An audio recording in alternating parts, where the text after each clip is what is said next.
Welcome to Resilient Love Podcast. Join hosts Quentin and Brianna as they discuss tips on love, life, and business. Let's get into this next episode.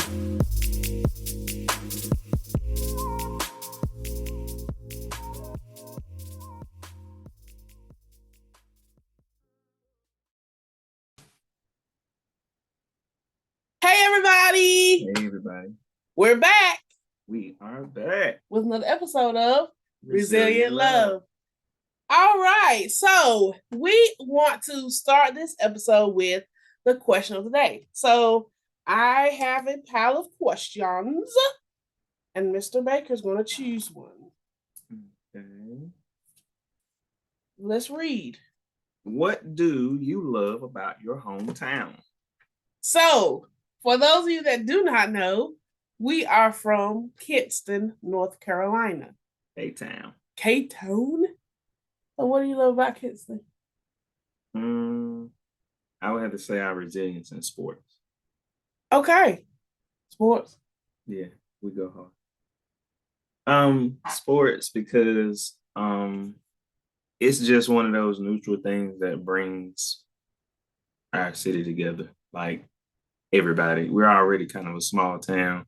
Kind of everybody know everybody, so it just puts that extra dynamic on it. It's like a big old cookout picnic. Yeah, the sports bring them out. It's like tailgate. Yes. Yeah. Yes, sports was amazing, especially we can specifically talk about 2007 to 2011, that 4-year time span at Kinston High School, which is our alma mater. That was definitely a major 4 years for the high school and for Lenoir County as a whole. For me, the thing I love about Kinston is Q said the word, and it's in our name.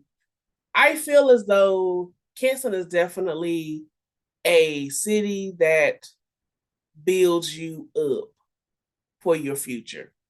And what I mean by that is there are a lot of opportunities that are there. It's like a hidden gem, you really don't know, or people, outsiders, don't really know the value of something until they get inside of it. And of course, we can name some things that could improve, but it's truly a hidden gem. A lot of good does come out of Kinston, not just in the sports arena, but even in business, even in ministry, even in nonprofit. Like, there are a lot of great things that can be said about Kinston, our education. So overall, it's like a hidden gem. So I think that's the part about Kinston I really love. The uniqueness and the fact that a lot of people emphasize the negative, but they don't amplify the positive. So let's amplify the good. So we want you guys to comment down below, where are you from and what do you love about your city? Because there's something to love. There's some good that came out of your city because you came from your city. So obviously some good came from your city, right? Right. Okay. So that's our question of the day. So we want you guys to comment down below. And now let's take a moment and hear from our sponsors.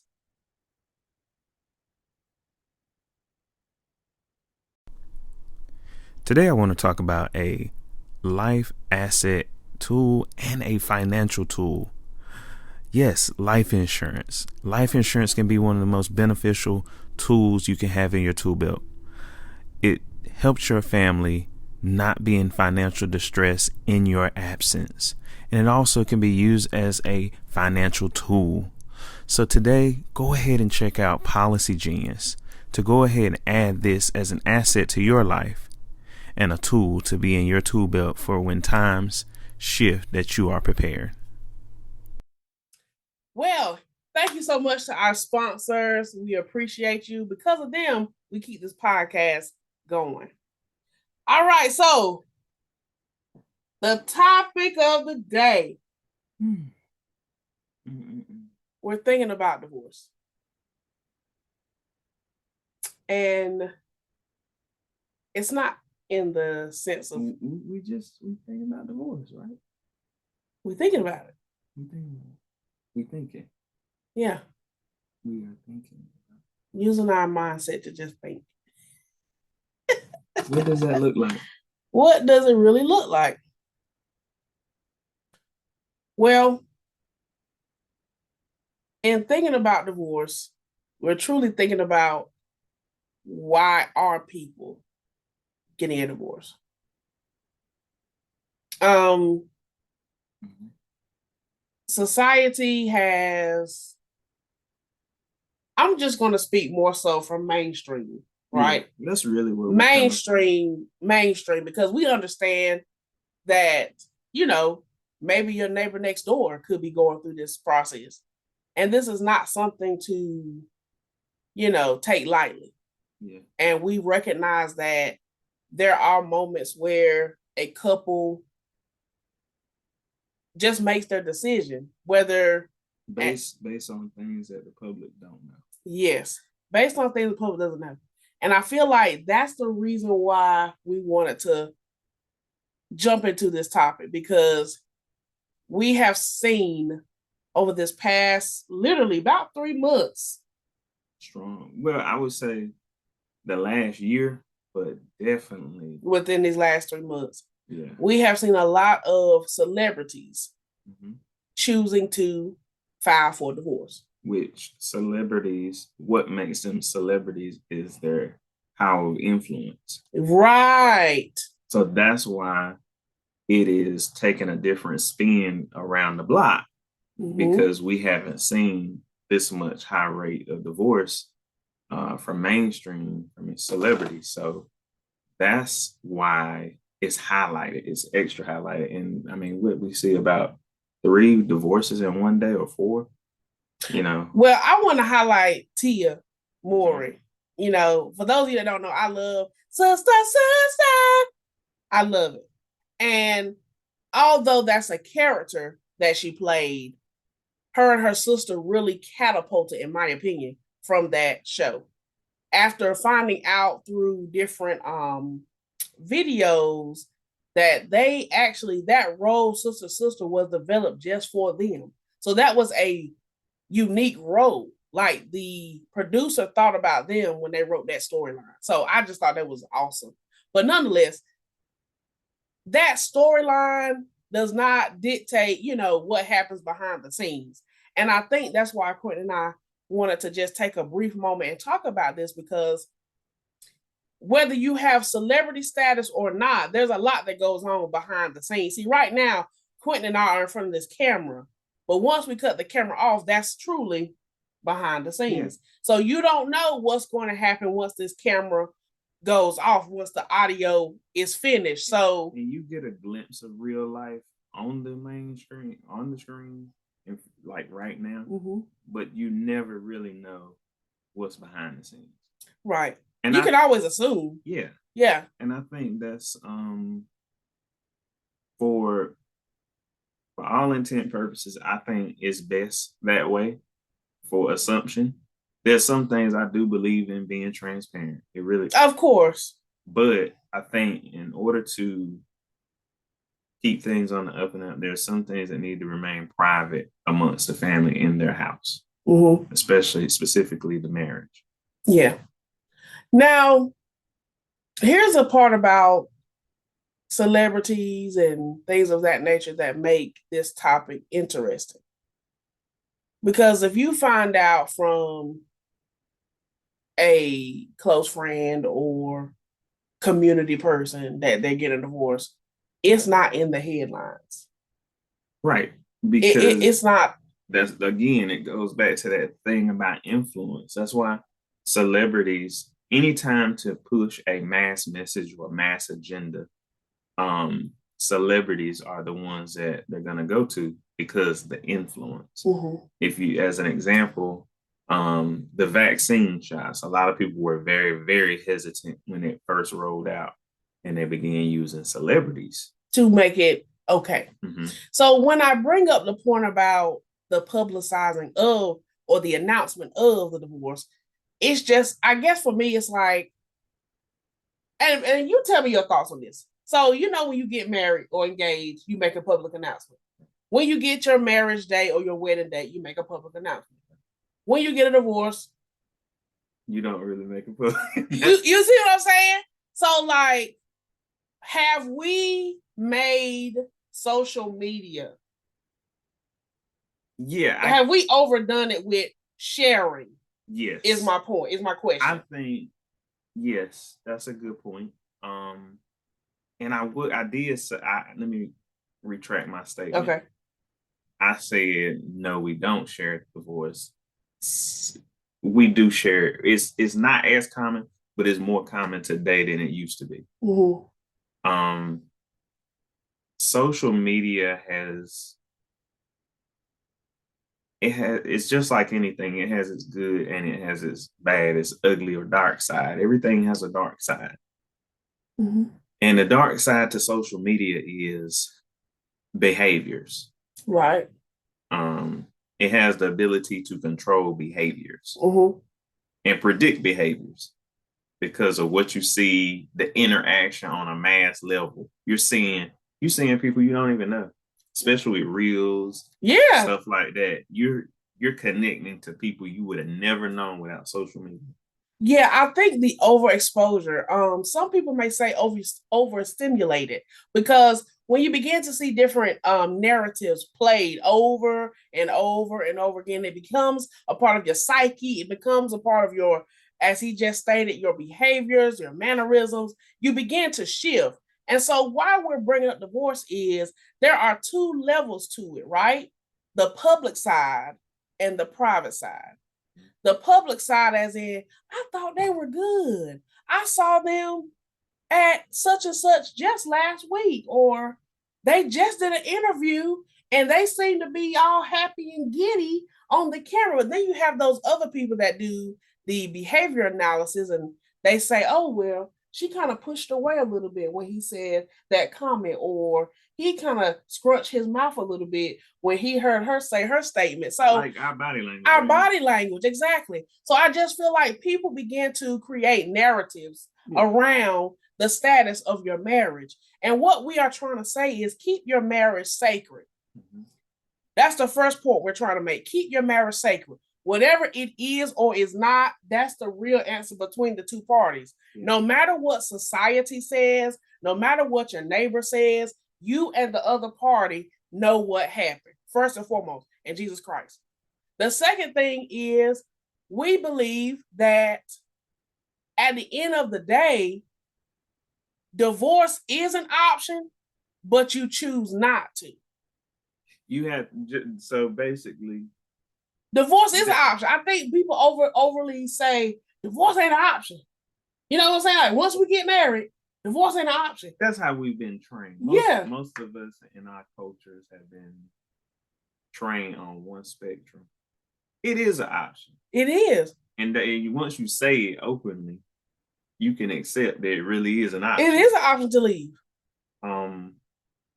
However, but you choose to stay. So the same way you have to choose divorce is the same way you have to choose to be married. So the same way you choose to go to work is the same way you have to choose to go to marriage. You know, if you don't go to work, your bills don't get paid. I mean, it's a, and I think sometimes that we don't, I use the work example because that's easily relatable for everybody. Mm-hmm. Because seriously, if you do, especially in the highest period of inflation we live in, if you don't work, and I'm not saying work is traditional 9 to 5, but if you don't have a means of income from a good source, mm-hmm. you're going to figure it out. So why don't we take the same measures that we take to figure out work mm-hmm. to figure out marriage?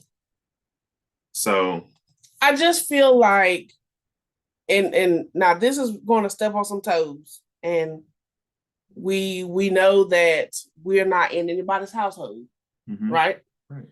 However, when we hear the phrase irreconcilable differences, that's so common. We want you all to know, in our time of being married, our time of dating, being friends, we have had some irreconcilable differences. Mm-hmm. Can I be honest? We've had some irreconcilable differences. So, but that doesn't mean quit. The question I have for people that say irreconcilable differences is, what have you done in other cases that you all did not agree? Mm-hmm. What have you done in those cases? Because this is an additional case to a moment where you and your spouse didn't agree. But the way we're saying irreconcilable differences, the way it's portrayed usually is the end. Mm-hmm. Versus it's just a disagreement. That's the right. issue. So once you hear irreconcilable difference, and I don't think that is, it's not by chance, it's by choice. Mm-hmm. That even the court system itself, the way it gives you that option to say irreconcilable difference, like, usually when you go through a systematic process, there's a checkbox method. Check A for infidelity. Check B for blank. Mm-hmm. Check last one, irreconcilable differences. So that is something that the system has portrayed Mm-hmm. to be an option. So it creates a narrative around the term irreconcilable differences as the end. No more trying, no more attempts, no more compromise, because that is the opposite of an irreconcilable difference, is compromise. Come on. Both parties may not agree, but we have to come to a conclusion on how can we get through this together and both parties somewhat win. Mm-hmm. That's the same thing with arbitration, same thing with so many other measures, but we get stuck on a term, and we don't have that resilience to fight. Or yeah. And see, that's the thing. We have to recognize, Quinn and I are saying, when you and your spouse or significant other assess your status, we are not saying stay in a situation where you are being abused. We are not saying stay in a situation where you feel as though some needs are not being met that are detrimental to your well-being or your health. We are saying that after you've done all you can. We're not even saying that if it's a toxic marriage. Yes. But I will say, for that, I cannot give a pass to say, even if it is a toxic marriage, it didn't become toxic overnight. It had to begin purified at some point, and then it got toxic. Mm-hmm. So my point in saying that is seek counseling, seek help, seek professional counseling. Yeah. We are obviously advocates for relationships to stay together. Yes. That's very clear. I think the power of the family unit. Right. We are advocating for that. But we also recognize that is not everybody's story. We understand that too. So we're up here to truly say, we're just thinking about it. We're having an open dialogue with you right now, just to say, these are some of the thoughts that have had around the topic of divorce. Now, are Quentin and I considering divorce? No. We are just concerned about the state of the family. If you want to say state of emergency, we're saying the state of the family. What is the state of the family dynamic? What is the state of population? What is the state of the father in the home, the mother in the home? What is the state of this? There are a lot of other effects that happen behind saying I don't, right? Because when you got in front of the pastor or the minister and you said to your spouse, I do, when you go in front of the judge, you're saying I don't. So at what point during your process of being married, you began to say I don't? Check that. When did your I do change to I don't? And if you find that you say I don't, I think you have to be able to, if there's any ounce of love there, you have to be willing to say I will. Come on. And the I will is a different, we're exploring a untouched area that's not typically touched right now. So you have to say, I will change the language, say, I will. Obviously, there's some issues, there's some problems. I will commit to trying. I will commit to professional help for us to survive and not just survive, to get in survival mode, but then begin to thrive, begin to put in the practices that the professional counselors tell us or share with us, implement those things that are necessary so we can thrive. Most people just say, we got to survive, but we have to survive first and then figure out how we're going to thrive. Right. I want to drop some statistics before we keep going. So it says based upon this website, which is from Charles R. Ullman and Associates here in North Carolina, they are sharing some statistics based on 2019, which is the year that Quentin and I got married. It says that 2,015,603 marriages took place in the United States in 2019. It says 746,971 divorces and annulments were finalized in 2019 based on partial data from 45 states. Now let's talk about North Carolina. 64,832 marriages took place in North Carolina in 2019, with 10% specifically in Wake County, which is where this law office is located. 32,862 divorces took place in North Carolina in 2019. Wake County recorded 8.2% of divorces in that state. May was the month in 2019 when the most divorces occurred. February had the fewer divorces, I guess because of the love month. It says 2,706 divorces took place in Wake County, which includes Raleigh, Cary, Knightdale, and others. What is our point with giving those statistics? It says the U.S. divorce rate increased during the 1970s and the early 80s and peaked nationally at 5.3% per thousand in 1981. The rate fell to 4.7% in 1990 and continued falling then to 2.7% in 2019. So obviously the divorce rate has decreased over the years, but it says at 3.1 divorces per thousand people, North Carolina's divorce rate is higher. It was higher than the national rate. So do y'all catch that? North Carolina specifically was higher than the national rate in 2019, according to the National Center for Health Statistics, but the rate was lower in previous decades. In the year 2000, the divorce rate in North Carolina was 5.1% of divorces per thousand people and has fallen since. So what we're trying to say is, yes, obviously the statistics are fluctuating, but it says divorce rates are a cumulative statistic. They don't occur at a single moment in time, but add up over the years of marriage, and so do the rates. So in other words, comparing the number of marriages in a year to the number of divorces in a year could be a little bit misleading.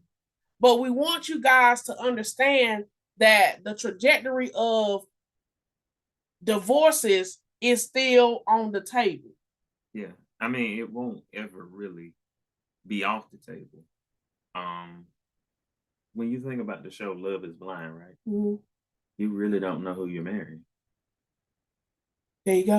So you have to account for, when you look at it starting out at 100% success rate, okay, you have 10% that could be abuse, whether it's verbal, physical abuse. Mm-hmm. Now you have another 10% that just came in it unknowing, like just did it because it was cute on Instagram or Facebook. Mm-hmm. Like the thrill of it. The idea of it. Yeah.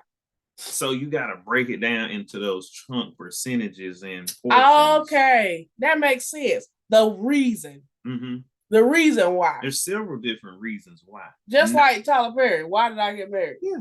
So it's not like they're bad reasons. But even in that reasoning, the lack of responsibility in marriage has kind of ceased. So I kind of use it as an example of those before us, the generation prior to us, maybe 2 generations. They stayed married. All marriages were happy. Let's just be honest. But they stuck it out. They understood the responsibility and the power of the family unit. Family unit together, unity creates stability, creates several different things.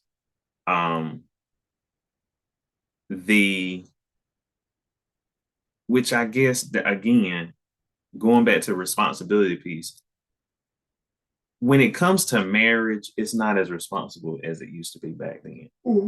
It's kind of like a fashion. I'm glad you said the word responsibility, because what I gather is that the same way I have a teaching license, right? The same way the doctor has a medical license. The same way you have a driver's license is the same way you get a marriage license. And what I'm trying to say is, if you are licensed to do something, you have been equipped with a responsibility to uphold the standards and the statutes which come with that piece of paper.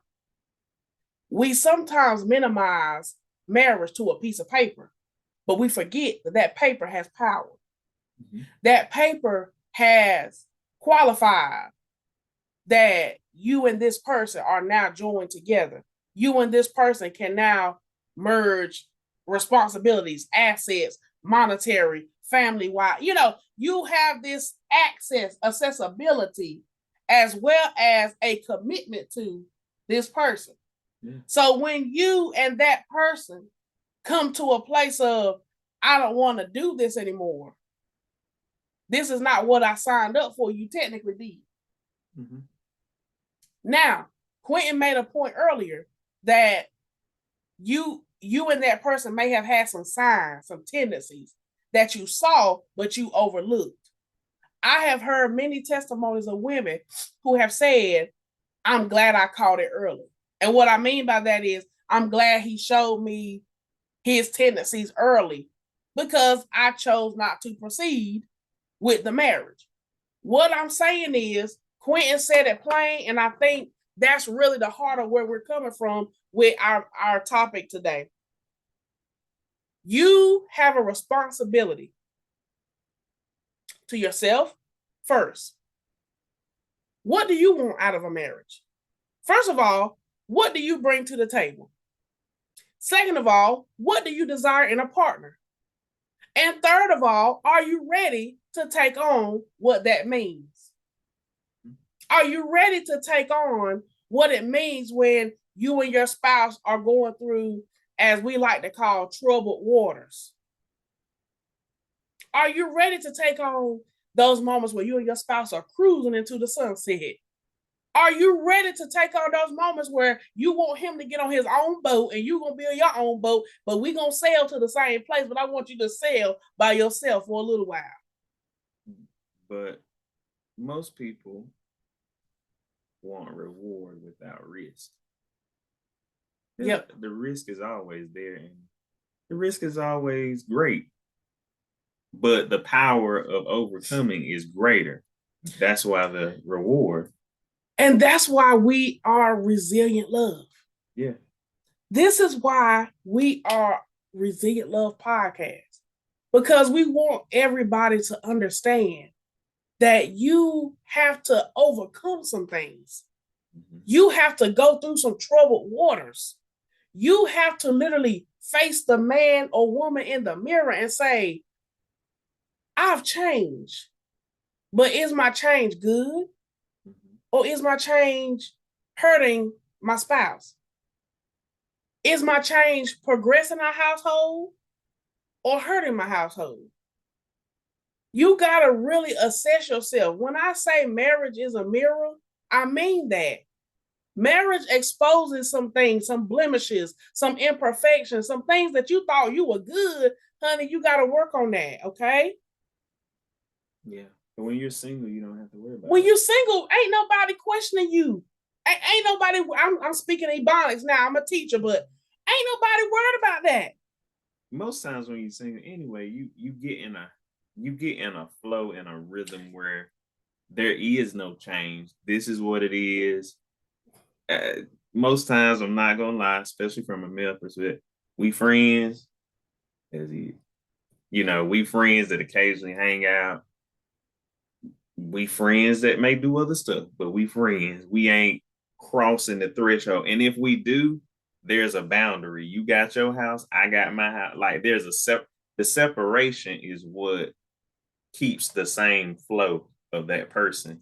Because when you're married, you're one. Mm-hmm. You should be in one house. Mm-hmm.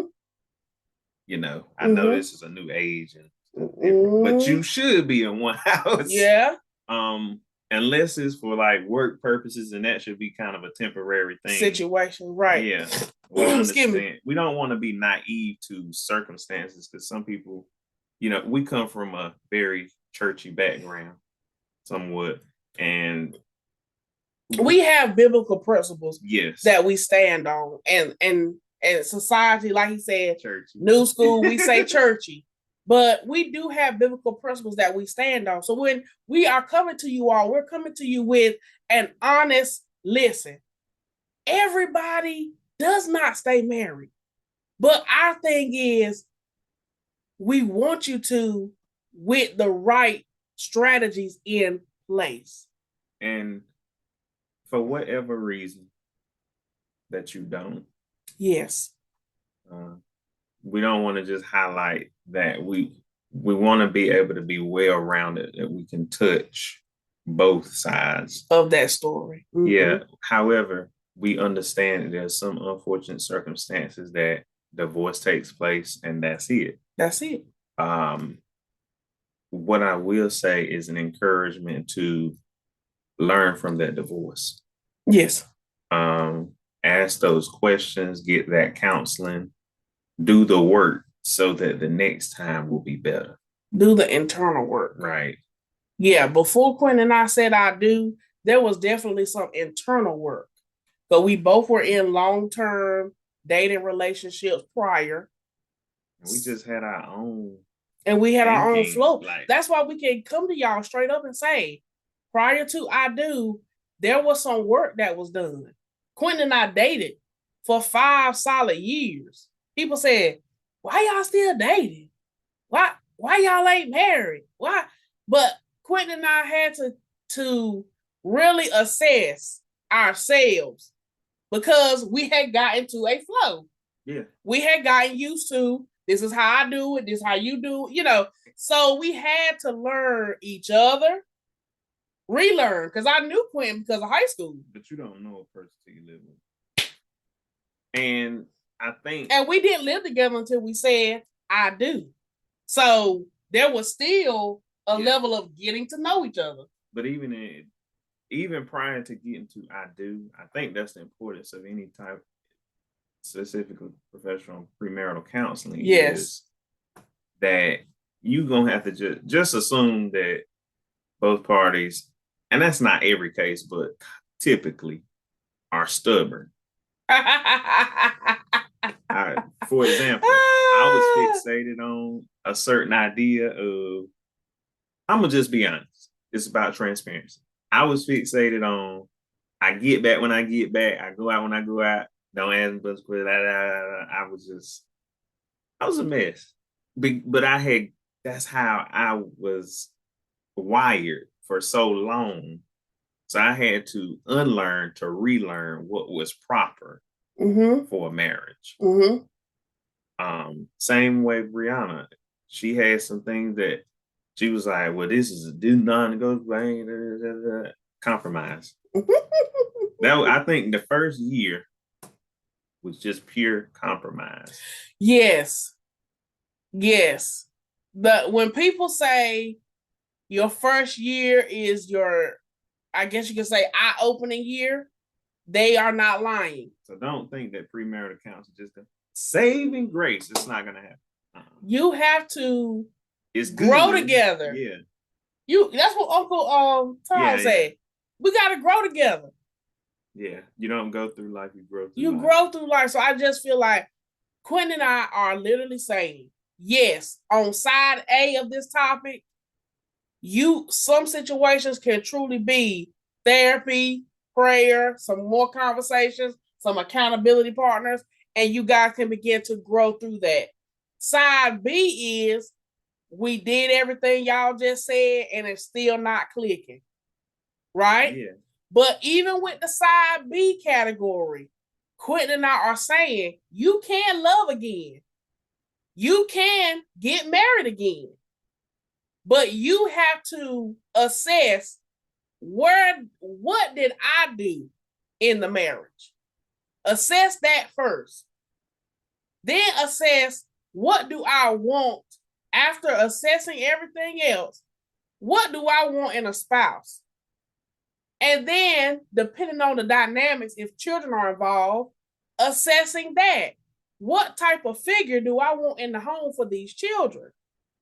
So there are some true questions that have to get answered prior to the next relationship. And we get that most of you guys who are listening may have fallen into category A or B, or you could be in category C, which is dating or in a new relationship or whatnot.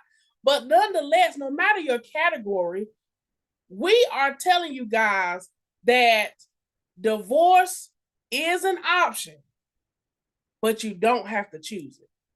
Right. And that's it.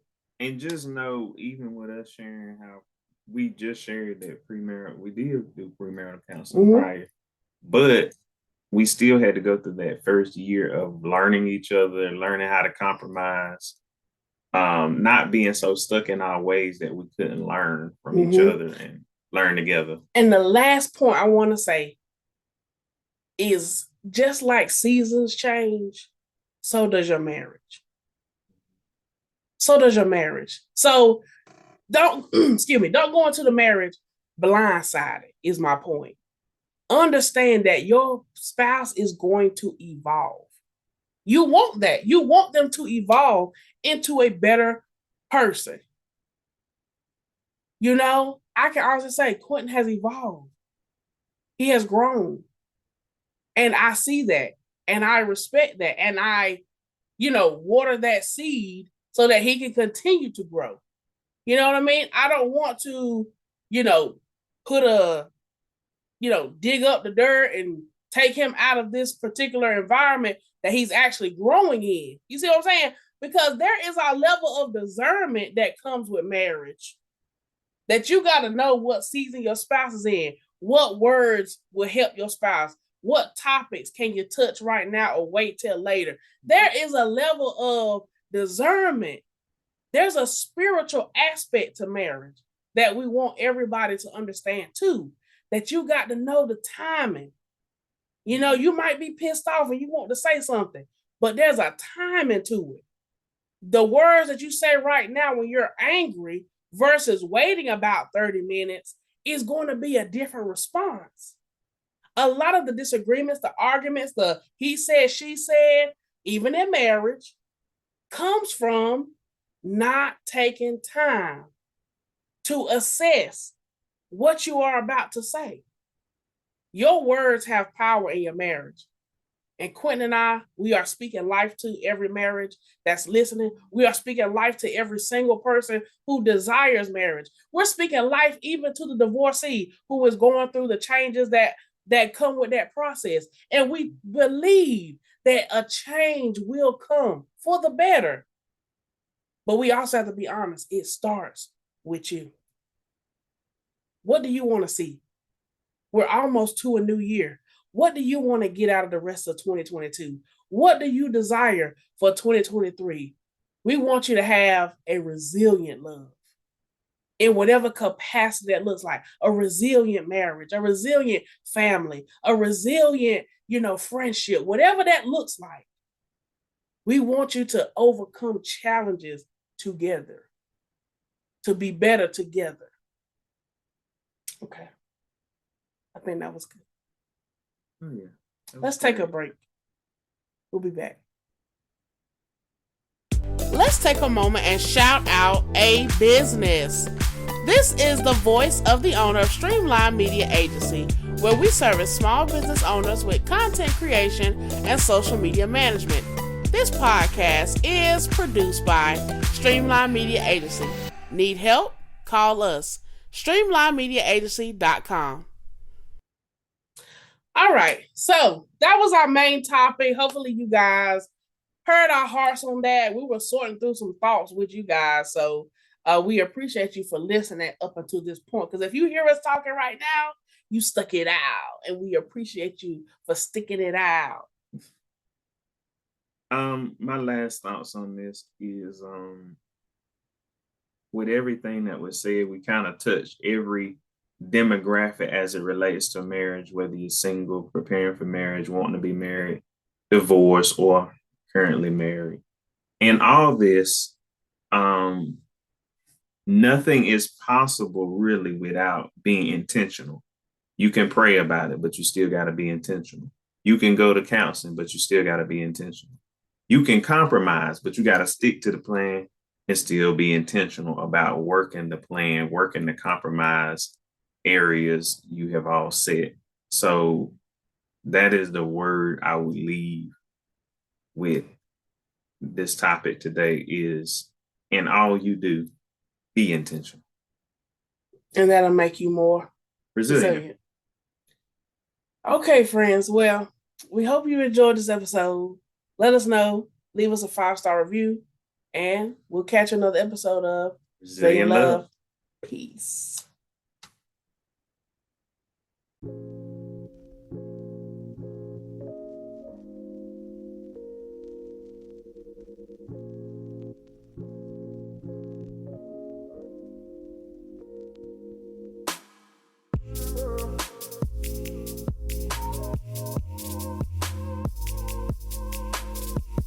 Thank you to all listeners and subscribers. Follow us on Instagram, Facebook, and YouTube. Leave us a 5-star review on Apple so that we can continue sharing resilient love. Thanks for listening.